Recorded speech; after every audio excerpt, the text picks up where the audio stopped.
The following episode of TOFOP is rated MA for mature audiences. It may contain sexual references, time travel references, allegations of bin misconduct, and mild coarse language. TOFOP advises that this episode is not suitable for anyone under the age of 15 or anyone who thinks a comedy conversation between two old mates sounds like a terrible idea for a show. Minors must be accompanied by a parent or guardian. This is John Deek speaking.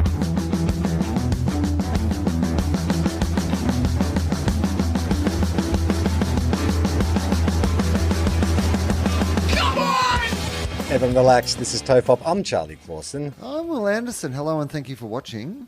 Apologies again for a late start from me, Will. Half an hour before the show started, I'm in the office prepping everything, and I get a message, a phone call from my daughter upstairs, and she says, cookies. And I'd forgotten that I'd promised her that we were going to make cookies earlier in the day. And although I didn't have much time, I was like, this could be a turning point in our relationship when she's on a therapist's couch in 20 years' time. And she'll be like, I'll never forget that time my father promised to make cookies with me. And then he didn't because he was recording TOFOP. TOFOP, I curse that damn name my entire life. You know what the thing is? We should just drop in some Cats in the Cradle in the background. Yeah. I got to say, it was the most rushed. I had plans. Like I actually went out this morning and bought ingredients. Like we're going to do a big, roll the dough and all that kind of stuff. And she's got these little cookie cutters. But because I had limited time, I was like, let's just go to the healthy cookies because I can put them together with like 3 ingredients. Get me a banana and some eggs. No, it was just almond flour, coconut oil and chocolate chips and thrown together with haste. I don't even know what shape they'll take when they come out of the oven. Okay, so here's, I've got a couple of questions. So where did cookies come from? Because like, mate, you're in fucking Australia. It's not fucking cookies. It's fucking bickies. It's biscuits. That's what your daughter should be rolling out, some bickies or some biscuits. What's she saying cookies for? Well, because she has a little toy set, which is cookies. It's like a little, the plastic cookie cutters, and it's like says cookie on the box. So we make plastic pretend cookies when we were playing in her room, and she wanted the real deal. Australian product or an American product that's been shipped to Australia? Oh, what do you reckon? Is there not any homegrown biscuit cutter? Like, is there not a market for biscuit cutters instead of cookie cutters? Is this the hill you really want to die on, that we've imported too? Yeah, I've decided this is the hill that I'm going to die on. Absolutely. We did a Halloween episode last week. Where was your outrage then? No, this is what's got me. This particular issue, that young children in Australia are being raised to say cookies. Like, I'm not even sure the Bikkie Monster should be shown on Australian TV. I think it should be redubbed. You know how like they have local content laws? I think in Australia, it should be called the Bikkie Monster, and they redub it. They get like Angus Sampson or something to redub, and it's just like, Bickies. I think it's not just... I think that has permeated the wider Australian culture. Like you go into bakeries and stuff like that, and you'll see they'll have signed up for cookies. My local bakery definitely does. No, there's been a cookie takeover. I noticed it recently, and I'm fine. I actually don't care one way or the other, but I do think it's for me. I always loved the fact that like in Australia, biscuits are cookies. Or like, but like in England, they're biscuits also. And you were always like, well, that's our English, background, right? Is biscuits. Yeah. It's the Queen's English that we speak in Australia. And we eat biscuits, not cookies. And then you go to America and you hear that they have this other thing called biscuits, which is not like biscuits at all. Is like maybe like a scone at best. Yeah. Yeah. And then their scone isn't really like a scone. It's more like a rock. Like The Rock. And yes, it's been 10 episodes since we mentioned The Rock. Thank you, Will. The quota is met. Well, we got there. But I think cookies is a helpful distinction, right? Because if you say, hey, do you want a cookie? You know that's going to be sweet. Hey, do you want a biscuit? Well, that could be like anything. You know what? And the other thing is, like, when you do it all for the noogie, and then you can't take that Bikkie and shove it up your ass. I did it all for the brisket. I did it all for the whiskers. No, it doesn't quite work. Hey, speaking of Fred Durst, before we get into TBC, this is like I don't think this is a good week to have a conversation on this because I know we've got like a big mailbag and we need to get through some letters. But have you watched Woodstock 99? No, I heard someone describe it as the most anxiety-inducing documentary they'd seen in a while, and I just haven't been in the headspace for something that's going to make me feel anxious. Yeah, okay. So let's put this on the table. Okay. Whenever you feel in the headspace to watch Woodstock 99, let's talk about it on the next episode after that. Okay. I could describe it to you, but I just think you wouldn't understand the full horror of it. Like, you have to see it to believe it. It is, and I would say to anybody, this is our book club version. Any listeners out there, like, I mean, it is anxiety inducing, particularly if you've ever enjoyed going to a music festival. But this documentary is off the hook, and particularly that era of like nu metal and that crossover and what that generation was, and these young men who grew up to be the Make America Great Again generation. Like, you see it there.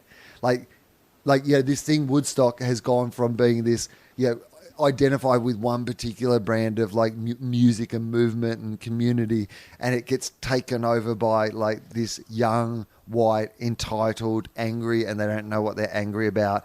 And then Limp Bizkit come out. Anyway, watch it. Well, no, we can talk about it a little bit, because it. I have heard a lot of takes on it. I've listened to a lot of people discuss it. And I was listening to the Rolling Stone podcast where they talked about that link that is made between the red hats of, Fred Durst to the red hats of Marga. And the journalist saying he thought that was a particularly tenuous link to make. Do you agree with that? Oh, yeah. I mean, I think what you'll understand from watching this is it's not that these kids were necessarily Limp Bizkit fans. They were Korn fans. They were Red Hot Chili Peppers fans. They were Rage Against the Machine fans. But there was a particular brand of person, like whether they were wearing red hats or not, that became red hats. That you can see at this festival. What's the wildest either festival or concert experience you've ever been to where you actually felt, ooh, this is a bit dangerous now? Oh, well, unfortunately, because we're speaking on the day that it's come out that 8 people at this stage have died at a Travis Scott concert in the US. I was at the Sydney Big Day Out when Limp Bizkit. Where she died in the mosh pit. Jessica, yeah. So Jessica, I could never pronounce her last name, unfortunately. But the Big Day Out series, they made a little podcast about the Big Day Out, which is really fantastic, and her family interviewed on it. And I just think it's a really, if you want to know, more about that story, please listen to that podcast, because I think that's a good way to find out.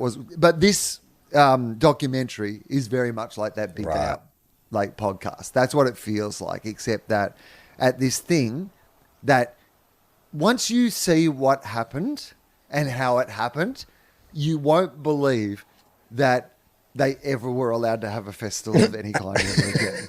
And also, you won't believe that we just aren't talking about this all the time. Yeah. It just goes so badly from the start and continues to go badly that I can't believe that when I was watching it, like Amy and I were both watching it just going, I can't believe this is the first time. Like, I'd heard it was a shit show. I remember hearing that Woodstock 99 didn't work and blah, blah, blah. But to see the full extent of how badly it and society all fell down together over that weekend it's stunning. Absolutely. That person just said anxiety inducing. Absolutely. The thing that Amy and I keep saying to each other was but why didn't they leave? Yeah. There are so many, if you looked back over the red flags, maybe not red hats, but the red flags that were seen that weekend, and some of it with very disastrous consequences, by the way. Some of it is funny, but some of it is absolutely not funny at all. There was a heap of sexual assault and violence and all these sort of things. So but then there's this other aspect of it where at the end, again, this doesn't really spoil anything. Essentially, by day 4, they've just ripped the entire place down and burnt it. While shows are happening, they're literally tearing down, the towers where the palings off the wall, and then crowd surfing on these palings, and then just pushing everything over and lighting it on fire.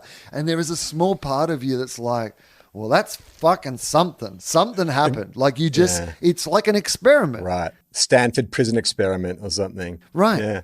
It is that Lord of the Flies thing. You're a weekend. Yeah. It doesn't take much. If you just deprive people of sleep, deprive people of food, and you have the heady mix of things that are absolutely firing them up. There's so many things to talk about when you actually watch it. So none of this is going to spoil any of that. But they designed it So for the 4 days, right, everyone's camping there, everyone's staying there. Like, sewerage is fucked on the first day. Like, on the first day, people are, like, jumping around in puddles of what they think is mud, like they're recreating the original Woodstock, and is clearly fucking feces. By the second day, the clean water is all gone because people are now bathing in the fucking clean water. So what you're meant to drink out of, people are fucking showering in and bathing in. Like, it goes to shit so quickly on the first day that, like, Amy and I were both like, because we were asking ourselves, like, when would we leave? Like, Rage Against the Machine weren't on until day 3 or 4. So I was trying to go, how long would I have convinced myself that it was worth staying for Rage Against the Machine? And I would have been out first night. No fucking doubt. As soon as the toilets stopped working, I'd be like, fuck this. I am out of here. This is going to get to a terrible place. But you'll love this. So just 2 programming decisions that just, like, because the guys organising it, again, as you'll see, just did a terrible job. Like, made a bunch of terrible decisions, did not know what they were dealing with. They had 3 female acts on for the entire weekend. So, like, you've got Rage Against the Machine, you've got, like, fucking Red Hot Chili Peppers, like, Korn, like, you know, all these, like, fucking huge bands. They have 3 female acts. Do you know, or could you guess who the 3 female acts are? It's 1999. What milieu? I will say this. They're all well-known female acts. Like, they were all household names at the time, I would say. Are they individual acts or bands or like mix of both? Look, the clue is that they were very unlike the rest of the lineups. So, yes, not female singers on big bands, solo female artists singing music that did not really fit with what was programmed for the rest of the festival. So pop stars. Yeah, well, pop-ish, yes, like pop adjacent. Yeah. You tell me. I don't know. One of them was homeless and lived in a car for a while. Does that give you any clues? Jewel. Okay, so Jewel played. So once you've got Jewel, if I told you there were another 2 Jewel-esque artists, can you now narrow in on who they might be? Sheryl Crow. 2 out of 3. PJ Harvey. Okay, Sheryl Crow. No, PJ Harvey's too alternative. So think about what you've got now is Jewel, massive crossover, like alternative folky star. You've got Sheryl Crow. Well done. Nailed that. Who's your other female star of that sort of generation who is alternative enough to play an alternative music festival, but also poppy enough to have a bunch of hits? Probably the most well-known still of those 3 people. Oh, interesting. Even though, like, she isn't currently, like, necessarily releasing, like, music that you know, like, she's just probably a bit more prominently well-known. She was the more iconic person of that era, even than Jewel and Sheryl Crow. Oh, shit. I don't know. Once you take PJ out of the question, who is the... Is she like the mainstream PJ? Well, Charlie, can I... Yeah. Yeah, maybe. Yeah, okay. Yeah, give me a hint. Like, well, imagine, I don't know, like, it was your wedding day, right? Right, yeah. Yeah, okay. It's Alanis Morissette. It's Alanis Morissette. Thank you. I was going to say, imagine you got 10,000. Yeah, too much of a clue. Wedding day was perfect. That was just a nice little sousson where I could take a bite and get the flavour. Well done. So that's their 3 female acts they have for the whole weekend. So, like, none of the fans of the other bands are going to give them a good reception. No. Like, but you're also doing nothing to mix up the energy in the lineup. But this is my favourite bit. So people hadn't slept very much because the reason is they had a rave tent, but the rave tent only started when the other bands finished at like 11:30, 12 at night, and then just went right through the night. So there's just this footage of people who've been out in the sun drinking and taking drugs all day because they weren't checking for drugs at the door. And so they've been drinking and taking drugs, and then they go to this all-night rave and just go straight through. And then if I had not left the night before, I definitely would have left the next morning. I mean, even as you're describing it, I'm actually getting like that little butterflies in my tummy, a bit of heart palpitations, because I've been at festivals that have been run completely fine, and it's got to day 2 or day 3 where I'm like, I want to get out of here. Like I don't care like how well organized it is.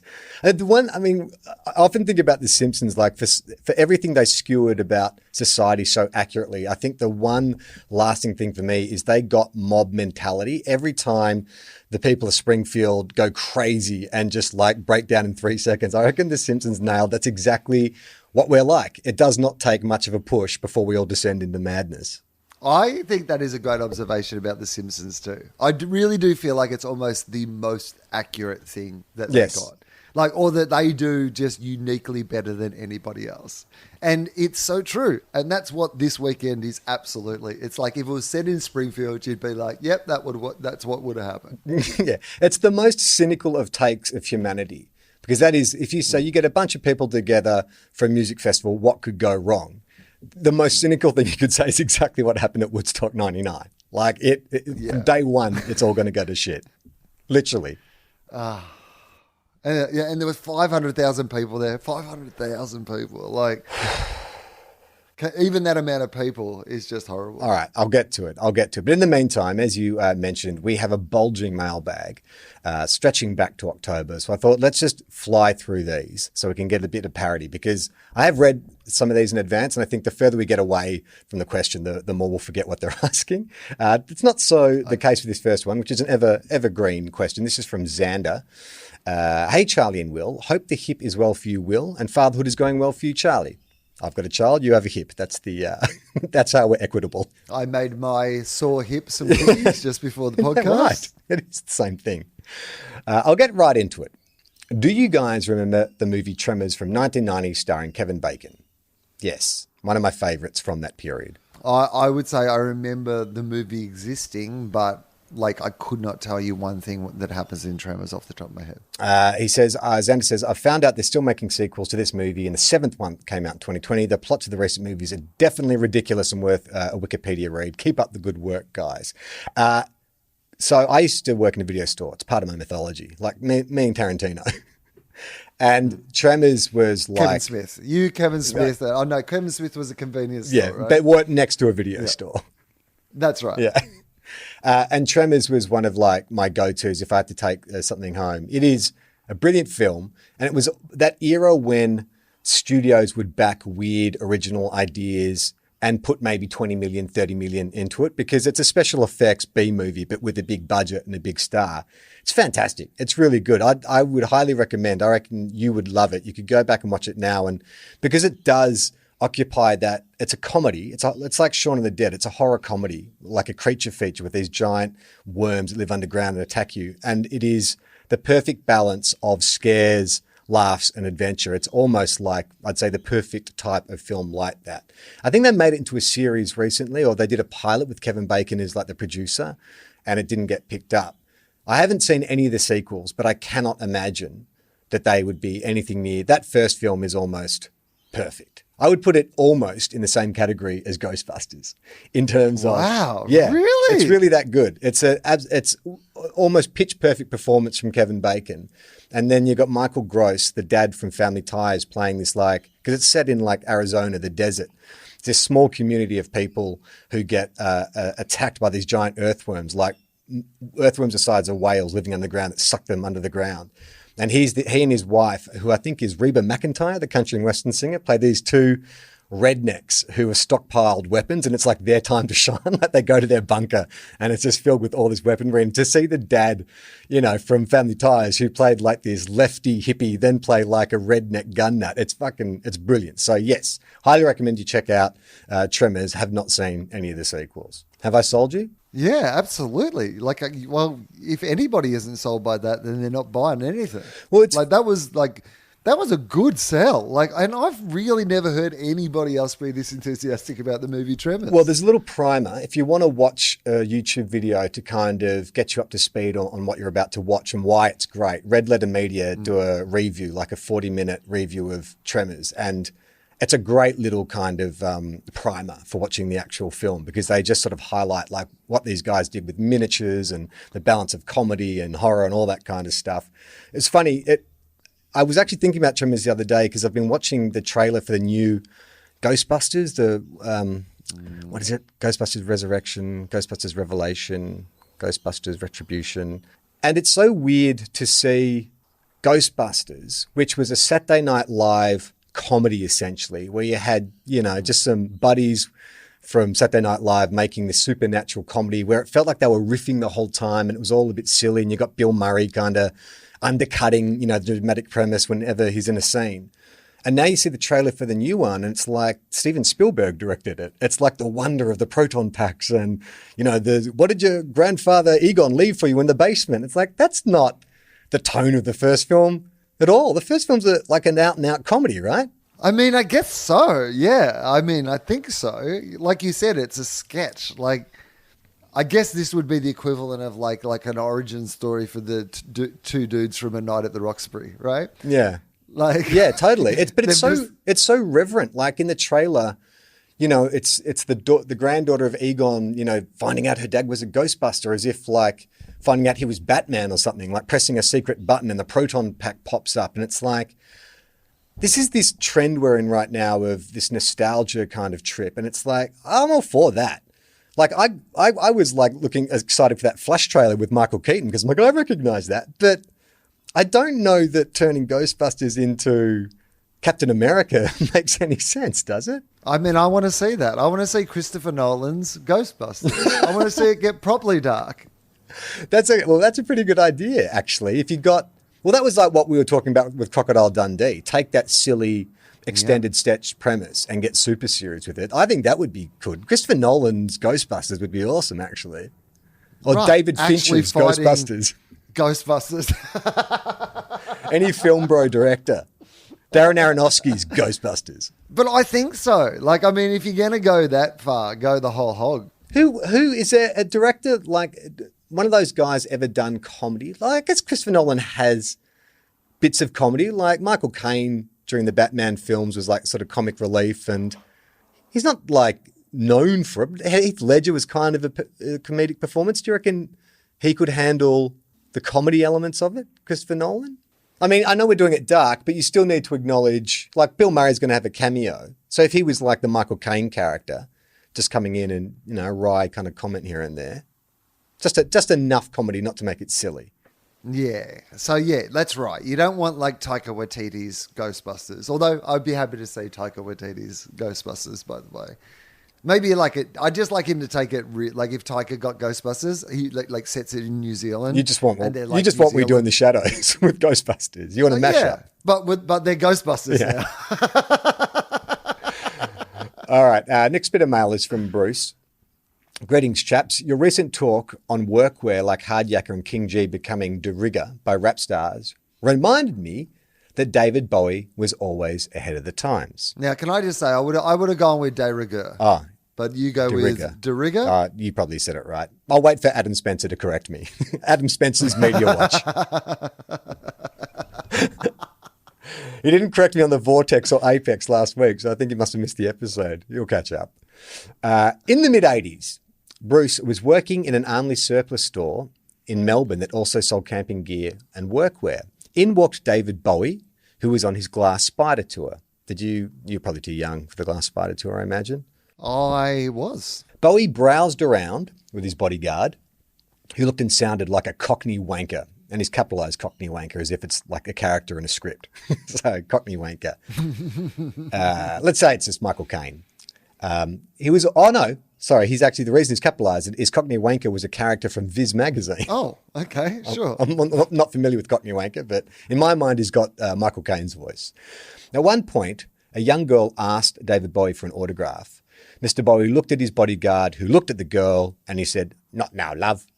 Mr. Bowie then turned to the girl and said, "Not now." That's my... Is that an accurate Bowie two-word impression? I mean, not quite, but not terrible. Like, "I'm sorry, love, I can't now." "No, David Bowie." "I can't, not now." Sorry. I mean, David Bowie is the one guy you can impersonate by saying his name, David Bowie, isn't he? "It's not now, love. I'm David Bowie. I can't. Sorry, love." He said this with a sad look on his face, as if to say, "There will obviously be another time in which I would, but not now. Sorry, but my bodyguard is rather strict on the matter." Perfect. That's exactly how a celebrity should use a bodyguard. Don't be pushing teenagers in the face when they get too close. Allow the teenager to ask the question and then have the bodyguard play bad cop and you play good cop. So then the teenager works away still with a positive impression of meeting you, right? Yeah, you're like, "Oh, sorry, mate. No. I'm not an old school bodyguard. I'm an emotional bodyguard." "Oh, you know, this number that I wear here, that's my EQ.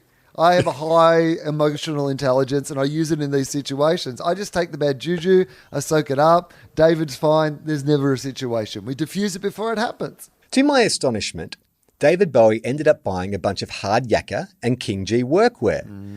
As he went to pay with his credit card, I said to him, sorry, I'll need your autograph for this. He gave me a wry smile. Making David Bowie give me a wry smile is the greatest achievement of my life. And I have 4 children. Nah, that's okay. Later in the week, the news showed David Bowie on stage in the workwear after the weather. I sold him those clothes, I said to my housemates. Oh, bullshit, they replied. I've looked at some concert footage of this tour online, and I haven't seen him wearing those clothes, so maybe it was a rehearsal. If anyone else can remember, please share. So I read this letter to Jem, because she's a big Bowie fan, and she says that she remembers that era, and he did wear a lot of kind of khaki, sort of more, you know, like what your King G workwear stuff would look like, short sleeve. And I think it was when he had his peroxide blonde. I mean, I'm sure there's many phases. He had the peroxide blonde hair, but in my head, I can see him wearing like a work shirt with blonde hair around the mid-'80s. Does that sort of ring a bell for you? I mean, again, like we don't have the one person we really need in this situation, which is Justin Hamilton, who would know absolutely what day and what outfit it was. So it's weird that we're stumbling. Like Justin would listen to us stumble through this in the same way as Adam Spencer listens to us stumbling through maths. That's basically what is happening right now. We're out of our depth. But I do I also kind of have that memory as well. Yeah. You know the one. You know I think there's a music video or there's a song where he's wearing like a khaki shirt and kind of maybe rolled up at the sleeve.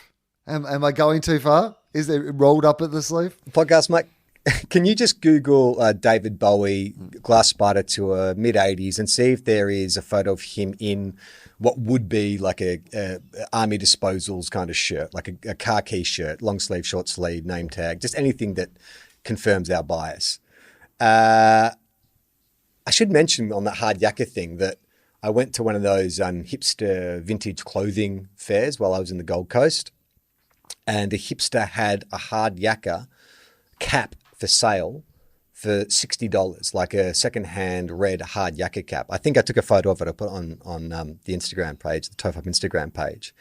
And I was like, shit, maybe we thought we were being ahead of the curve, like treating it, this blue collar workwear is like fashion, but maybe it's already happened. Because I said to myself, this is insane. I was going to buy it as a joke, but I wasn't going to pay $60. And then I jumped on eBay and looked up the same hat, and that was generally the price point, was between sort of $40 and $60 for a red hard yakka hat, which I would have sworn if you'd asked me like today that you could just go to Bunnings and get. Well, I can see David, Podcast Mike's dropped in a couple of images into our chat, and a couple of them I couldn't download because they thought the program thought that they might be suspect. And so Podcast Mike's clearly just sending. I've opened one of them. That's definitely wrong because Podcast Mike, we said King G or hard yakka workwear. What Bowie's wearing in this shot appears to be a spacesuit. It is like a puffy silver and black leather jumpsuit with some kind of like crotch strapping. That's the complete opposite of what we were looking for. Wanted blue collar workwear. I'll see if I can open the other one. No, I'm getting the same security one. No, they're both wrong. Podcast Mike, you have really dropped the ball on this one. That's absolutely incorrect. Well, also, I should mention that our correspondent, who's clearly invested in this being the case, in fact, sold the workwear in the first place, has already done a lot of Googling and hasn't found anything. So it's probably with that knowledge that we got, it's hard for us to then say to Podcast Mike, hey, in 30 seconds, could you could you do your own research and outdo this guy who has been invested in this story and been trying to track this down for years? This is the TOFOP version of Squid Games. It's like, Podcast Mike, find this rare photo of David Bowie or you'll be killed. He sent another photo in.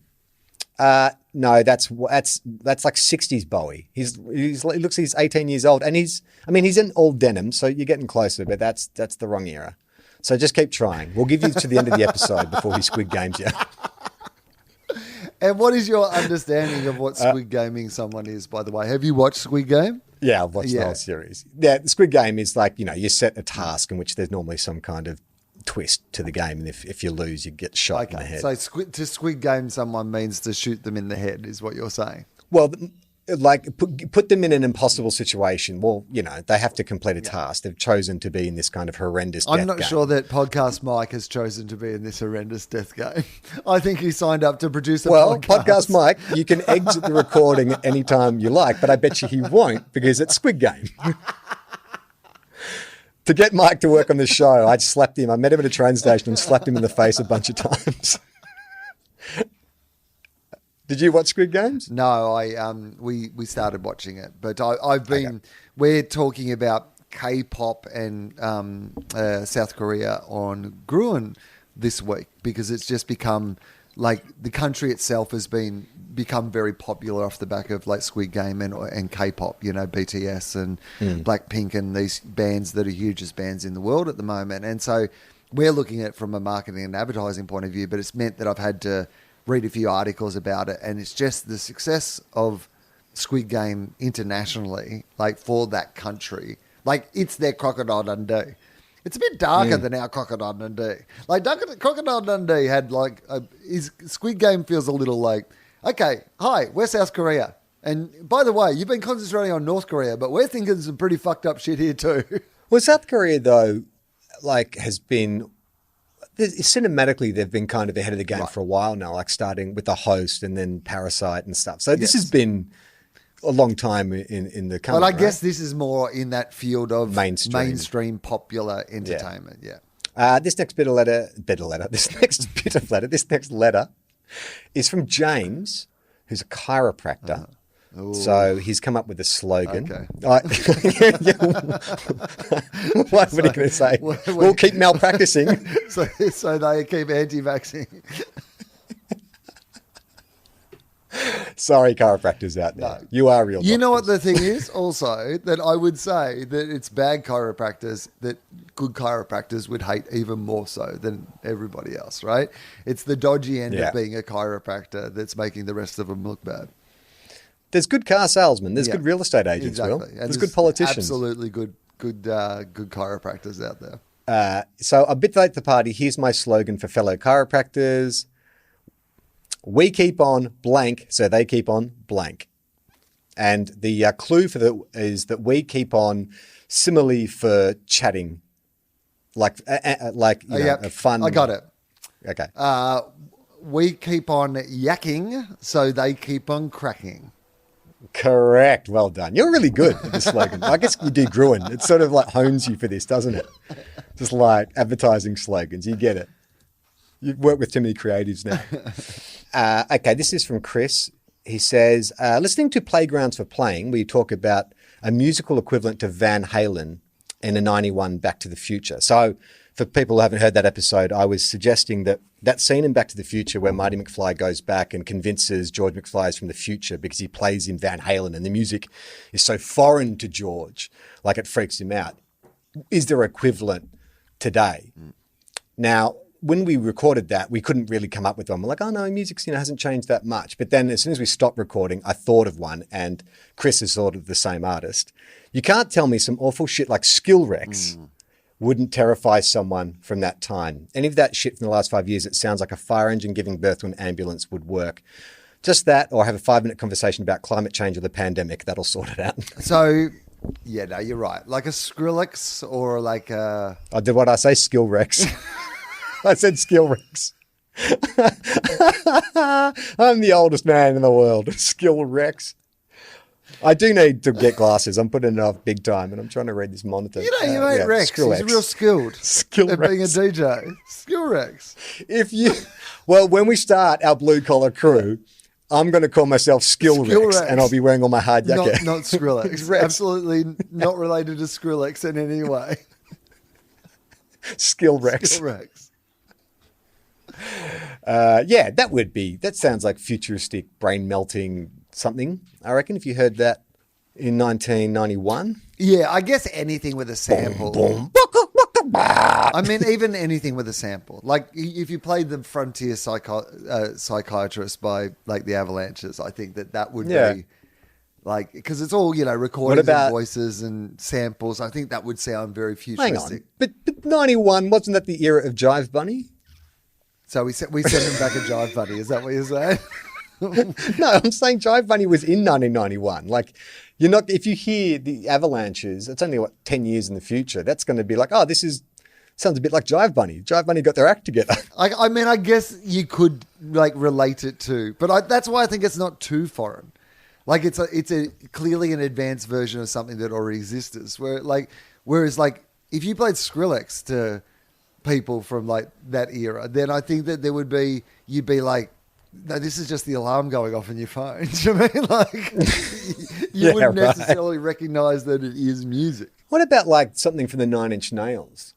They have some pretty heavy industrial stuff. Yeah. I mean, don't play Closer. I think that would just weird out George that's McFly. the only thing that you said. You want to whop me like a what? That's it. This is the only proof I have that I'm from the future. So you're going to have to sit through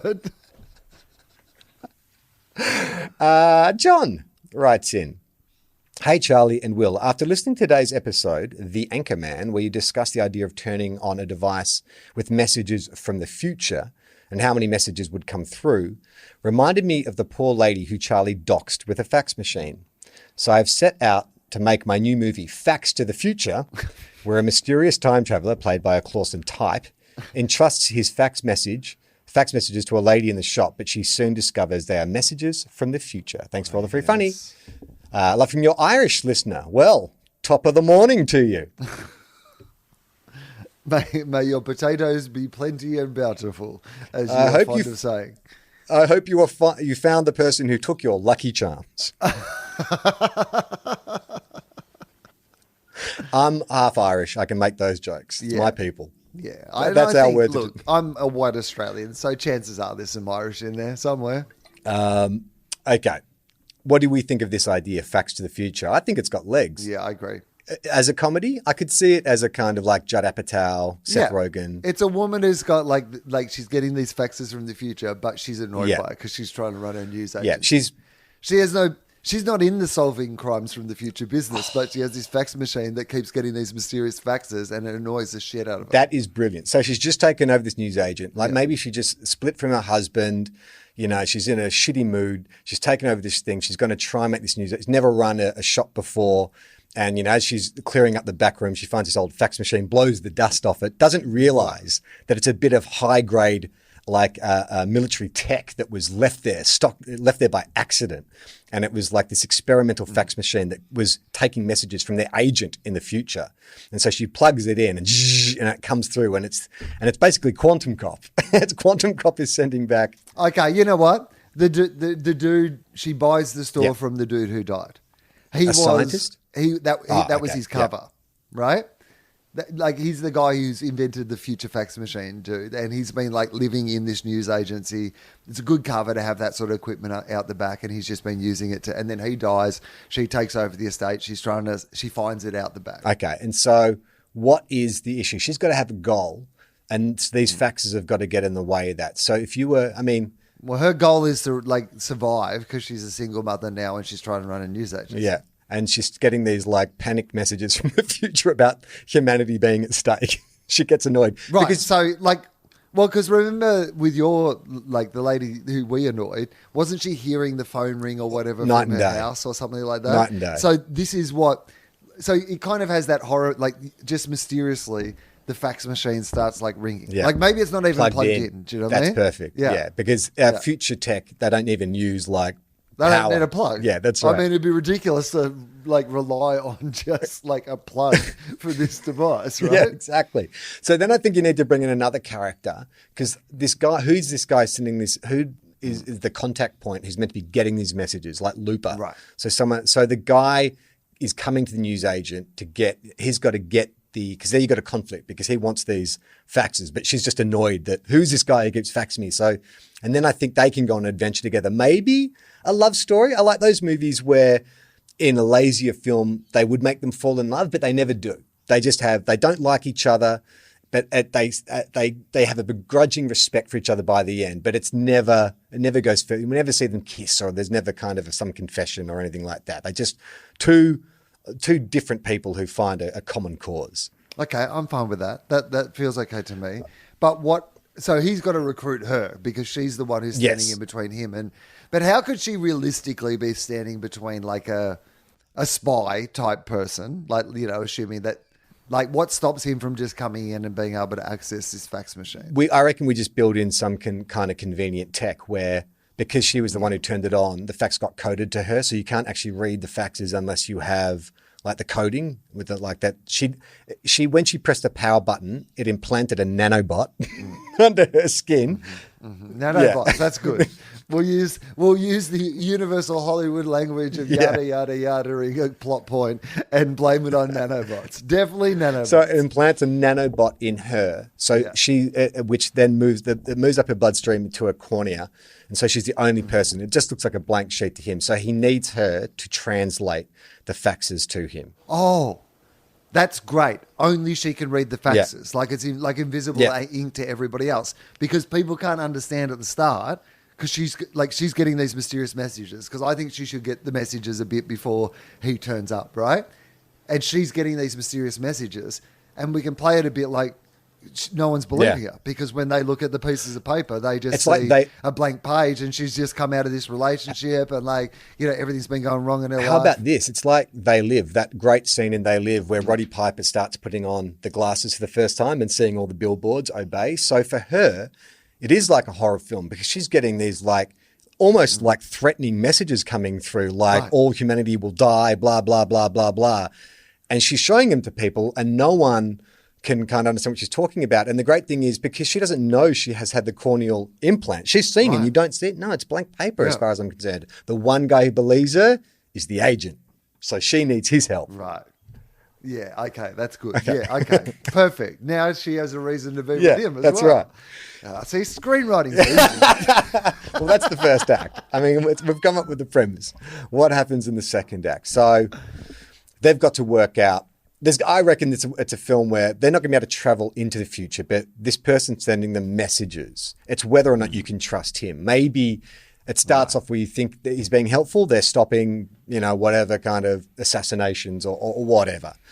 But then suddenly maybe they're being manipulated. And maybe rather than the contact point, it's actually AI from the future who wants them to do all these things so they can ensure that the robots take over. Or if the AI is working for an evil entity or something like that. That's what it should be. It's a good film. I want to see it. Yeah. Okay, yeah, I'm in. Let's not call it copyright TOFOP. I don't know if that saves us in any way, but you can't steal that. Facts to the Future, we'll workshop the name. I don't know. I want to call it Facts to the Future. Yeah, working title. Yeah. Probably wouldn't actually, legally, we probably wouldn't be able to do it. This next bit of mail is from Jocelyn. Subject line, growlers and bikinis, but not like that. Mm-hmm. Hello, gents. My job is to teach people about beer. No, really. Since both of you have made your anti-craft beer stance fairly clear, I don't know I'm anti-craft beer. I think we mock what is easily mocked about craft beer and hipsters. I don't know that I'm anti-craft beer. Are you anti-craft beer? Am I? Not entirely, but like I'm not definitely all in on it either. So no, I don't. Yeah, I'm not a connoisseur. It's probably I don't think I really order craft beers unless I don't know if there's nothing else I recognise at the bar. But I wouldn't throw it in the bar person's face, for instance. No, and if it were the only beer available, I would absolutely happily have a craft beer. But if I haven't been drinking, but when I was drinking a lot of beer, I would. No, I mean, you know what?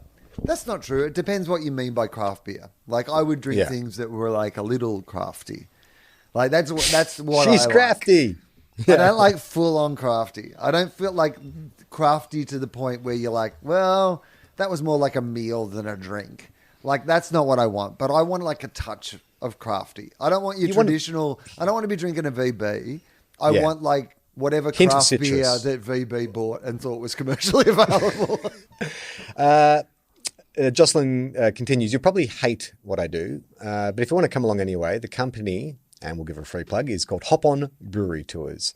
It's still worth noting that the big refillable glass flagons you see for sale at breweries, which is 1.8 litres, are called growlers. Oh. Were you aware of that? I was not. No, I've never been on a brewery tour. Beer tour.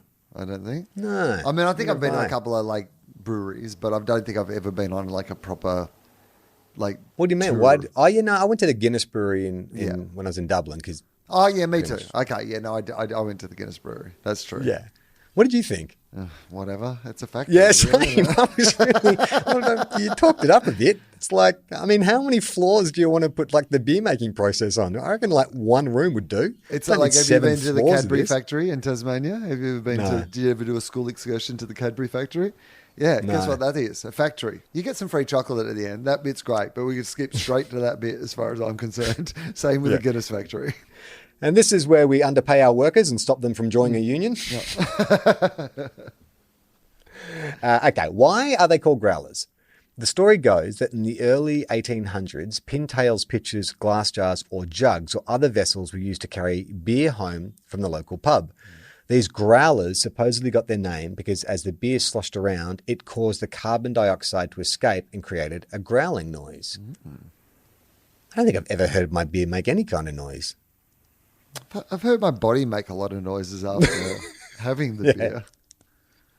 My relationship with beer these days, I still like the flavour of it, but I can have one. I always say to Jem, the first one's great, and then anything after that, I just feel so bloated and gross and full, and I don't know what happened to me. I actually went out. I had drinks on Friday night for the first time in so long, and I didn't even have that much. I reckon I had 4 drinks, and I was hungover the next day. I couldn't believe it. I was so annoyed that like what's happened to my ability to tolerate alcohol. It's just completely decreased. Oh, I mean, I've kind of not. I don't want to like make a big deal about it, but I just haven't been drinking for ages, and the longer it goes, like I had one drink with dinner the other night, which was like my first drink in like 6 months or whatever, and I was kind of like, I mean, I don't know if I'm.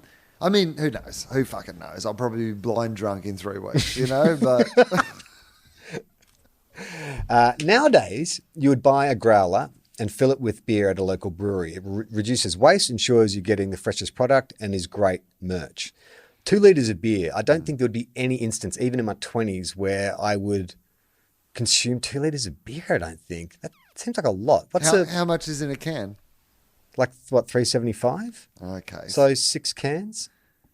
Or just under 6? Oh, great. Around about a 6-pack. Adam Spencer right now, losing his mind.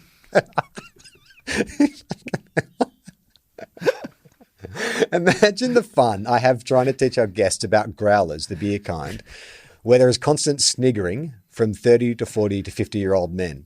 All good, though. I am aware of what I've got myself into when I start the story. Do you have to refer to it as growlers? That would be... I mean, is it that important to the narrative? If she just said to me, this glass here, it's called a flagon, I'd be like, oh yeah, I've heard of that word before. It makes sense. Yeah. The fact that you're referencing some rare slang from the 1800s, like, come on. I don't think you have to. I would check with your boss. I reckon maybe you could exercise that part from your speech that you have to give these people on the tour and they'd be fine with it. I know, but I understand when you're like, well, we were growlers first. Like your definition of growler has come along and overtaken our definition of growler. Well, yeah, but... we're the original growlers. Mate, not even she had... the good name of growlers. Not even she had stuck with their name when things turned bad. Even they had the common sense to go, you know what, it's fine, guys, we'll change our name. Regarding G-string bikinis, all right, so Jocelyn's taken a left turn here, that harken back to the Cindy Crawford era, it is a fashion statement that has overlapped into necessity, ?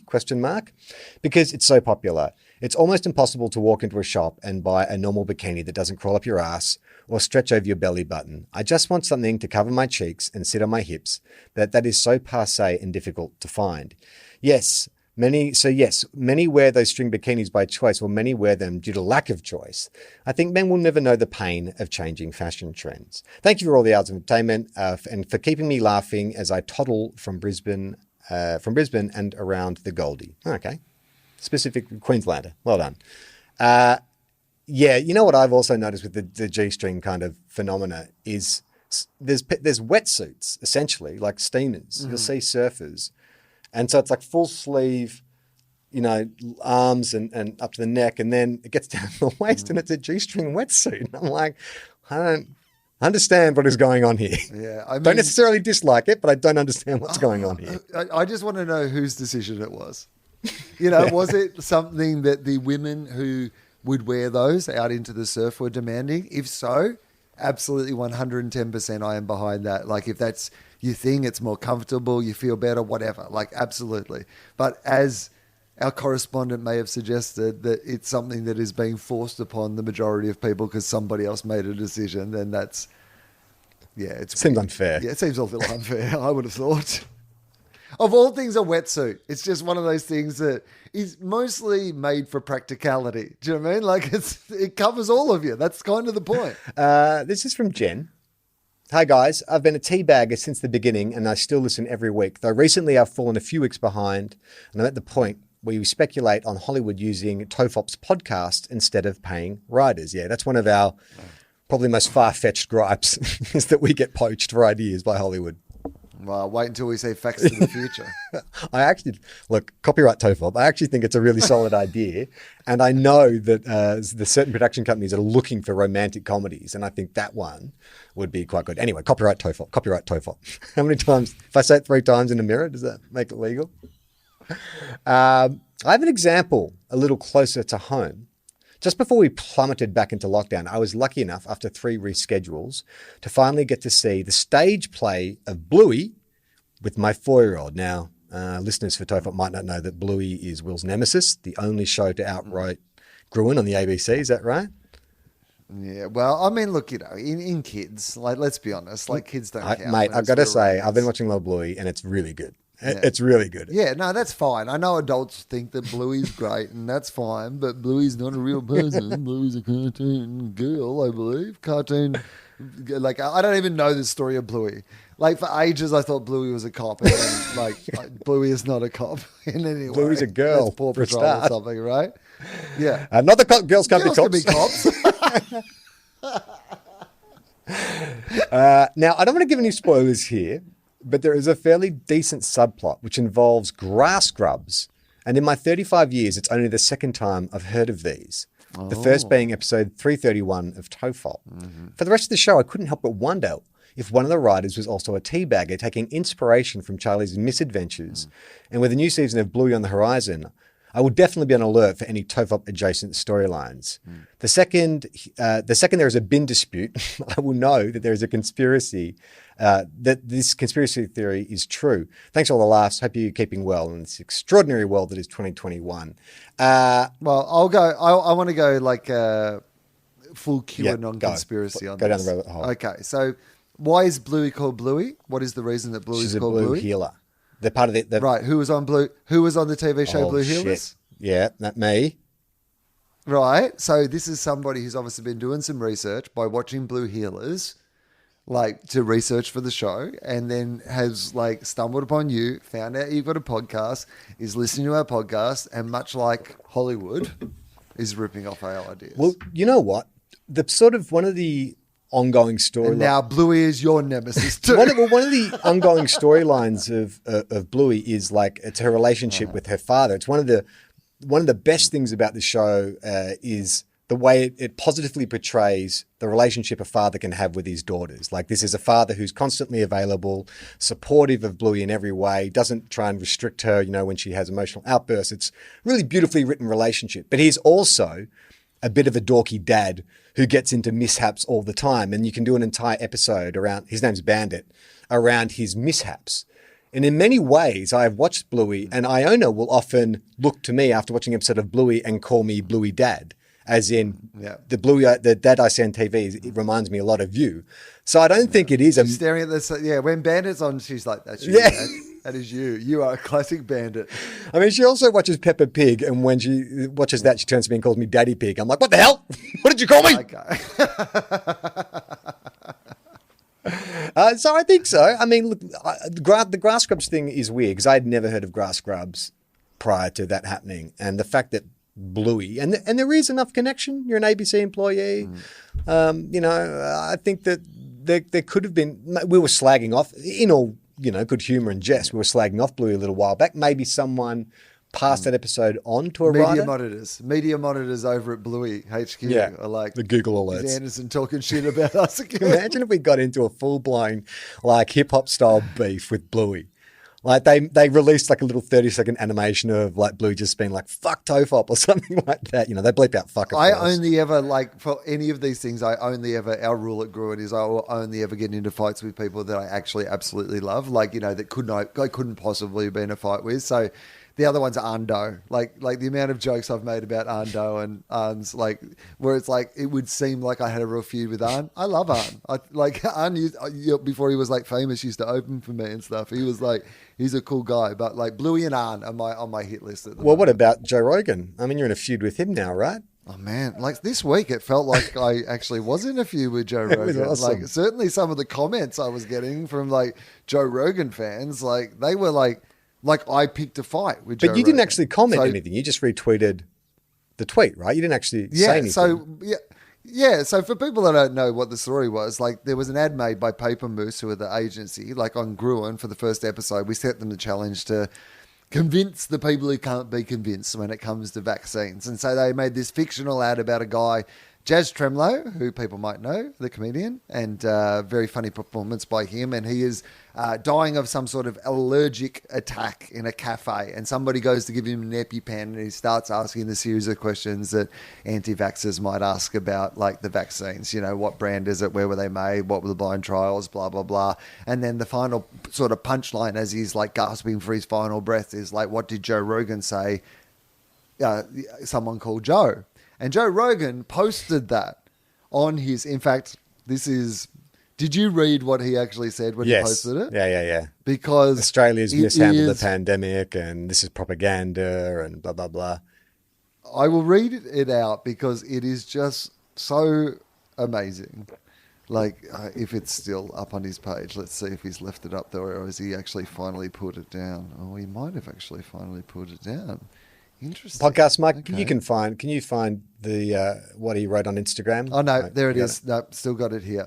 Okay, so firstly, there's 22,000 comments. I have not read any of them because I feel like that would not be a good place for me to spend my time. But this was what he posted. Not only has Australia had the worst reaction to the pandemic. Now, Charlie, let's just fact check this on the way through. Do you believe that Australia has had the worst reaction to the pandemic? No, I don't believe so. I think in terms of like numbers of hospitalisation and deaths per capita, we're actually done all right. Yeah, one of the best, in fact, I would have said. With dystopian police state measures. Someone follows Avi Yemeni on Instagram, I'm feeling like. Rebel News is in the feed. That are truly inconceivable to the rest of the civilised world. No, I don't think so. No, they're not. Pretty standard stuff, to be honest. But they also have the dumbest propaganda. And then he posts that sentence ad. There is chef's kiss. The dumbest propaganda. Like the levels of irony in that. It would make Alanis Morissette blush. Mate, the work that he has done here. Like, for a guy who is all about do your own research, and this ad is playing on the idea that Joe Rogan is the do your own research guy, to not do his own research, to not check that it was a real ad, to post it. And so this is the best bit. Edit 2 hours later. Apparently this is not a real ad. It's from a satirical show. Now, this week, I had to talk to a lot of people about that. Like a lot of people wanted to talk about it on the radio and stuff like that when I was doing Gruen promotion. And like, I wasn't out in any way to start a beef with Joe Rogan. Like, I didn't do this. Like, we made an ad and like then Joe Rogan did not check to see if it was a real ad. And this is a guy who is constantly like spreading a whole bunch of opinions about like what Australia is going through that are just absolutely not true, and around vaccines that are absolutely not true and really fucking dangerous in some cases. And then suddenly I was in trouble with his fans because it turns out, for people who purport to be fans of comedians, cannot take a joke. A little sensitive. Oh my fucking God. Yeah, it was funny. I did see though, there was a comment under one of the tweets, and I love this. Like, no matter what side of the argument you fall upon, when you were discussing a very famous person or someone who has done something stupid or tweeted something stupid, there's always someone in the comments who's like, "Who?" And I'm like, come on, dude. Even if you hate Joe Rogan, you can't argue that he is not incredibly well known, like the most popular podcast in the world. So dismissing that with a who is like, come on, you're being silly now. Yeah. 200 million downloads a week. Like his Instagram has nearly 14 million followers. So he posted that to half of the Australian population. Great promo for Gruen. Great promo for Gruen, but not a great promo for Joe Rogan as a trusted source of information, I would suggest. Who would have thunk it? The guy who thinks the moon landings were fake. Who would have thunk it? Let's do one bit of mail, Will, and get out of here. And if you want to send us a mail, the best way to do that is to go to tofop.com. There is a contact. Actually, not if you're a Joe Rogan fan. I've got a feeling when this episode comes out, we might be hearing. No, it's fine. I understand what your opinions are. You can keep them to yourself. Yes, Joe Rogan has more podcast downloads than we do. I understand. I know how numbers work. Well, I clearly don't, because Adam Spencer corrects me every bloody week. But if you do want to send us some other correspondence unrelated to the Gruen fake ad, you can at tofop.com. And while you're there, check out some of our other great podcasts. Who is on Willosophy this week, Will? On Willosophy this week, an absolute legend of Australian comedy, I would say. Kaz Cook, journalist, writer, cartoonist, radio host, TV presenter. Like, she's done it all, and she's done it all in absolutely fantastic manner. She has a new book out called You're Wrong, which is a history of women being told that they're wrong about things, and it's super funny and super entertaining, and it's a really great chat with Kaz Cook. But we are also, up until Christmas, doing a whole bunch of Willosophy episodes. So if you haven't had a listen to Willosophy for a while, there are so many good episodes coming out over the next few weeks. And on FOFOP this week, my guest is a up-and-coming comedian you may have heard of. His name is David Anthony. Oh, yes, really? Yeah. Now, I was going to send you a message about this to see if it was okay, because he is your guest Charlie #1. But I've been meaning to get Dave on. I tried to get him on an Instagram Live a while back, and we just couldn't line it up. So I was desperate to talk to him. Are there any ground rules? I know I'm sort of stepping into your turf here. Is there anything that you don't want me to discuss? Is there anything that you feel like is your territory and you don't want me leveraging off, like, the banter you have with Dave? I like this interesting take on generosity you have. It's like, you've come into my house, you're like, I'm going to fuck your wife, but is there any way you'd particularly like me to fuck your wife? Well, I'm inclusive with my cucks. It's your house. If you just... Well, to be honest, mate. No.